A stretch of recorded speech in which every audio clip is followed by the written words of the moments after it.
ओम शांति।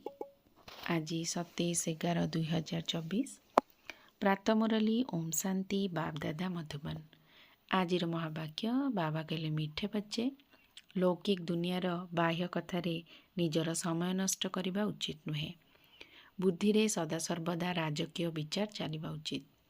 प्रश्न केउं पिलामाने बाबांकर सबु आदेश को कार्यकारी करिपारिबे? उत्तर जेउ माने अंतर्मुखी निजर बड़पणिया देखाती नहीं, आत्मिक निशारे रही थांती, सेही माने ही बाबांकर प्रत्येक आदेश को बा श्रीमत को कार्यकारी करिपारिबे अर्थात पालन करिपारिबे।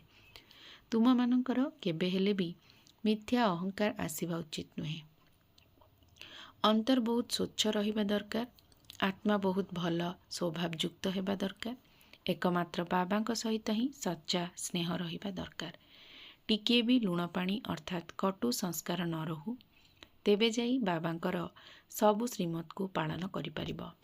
धारणा पाई मुख्य सार सदासर्वदा एही निशा रही थाउ जे आमे श्रीमत अनुसारे आमर परिस्थान अर्थात स्वर्ग दुनियार स्थापना करुछु। बाहरर अनावश्यक कथा को छाड़ी बहुत उमंग उत्साह रहिबाकु हेबो। निजर विचार को बहुत श्रेष्ठ रखिबाकु हेबो। बहुत भल एवं राजकीय विश्वविद्यालय तथा हॉस्टेल खोलिबार व्यवस्था करिबाकु हेबो। बाबांकर गुप्त सहयोगी हेबाकु पड़िबो। निजर बड़पणिया देखाइबा उचित नुहे। वरदान निमित्त मात्र कौनसी भी सेवा करुथिले मध्य निजर उदार मनोवृत्ति द्वारा चतुर्दिगरे प्रकंपन विच्छुरित करुथुबा बेहद्र सेवाधारी भव। एबे बेहद विश्व को परिवर्तन करिबार सेवारे तीव्र गति आण। एमिति नुहे जे करुछु तो मु तो एते व्यस्त रही जाउची जहा कि समय ही मिलु नाही, किंतु निमित्त मात्र जे कोनोसी सेवा करुथुले मध्य बेहद विश्वर सेवारे सहयोगी होई पारिबो। केवल तुमर मनोवृत्ति को जदि विशाल रखिथिबो तेबे वृत्ति द्वारा प्रकंपन विच्छुरित हेबाकु लागिबो।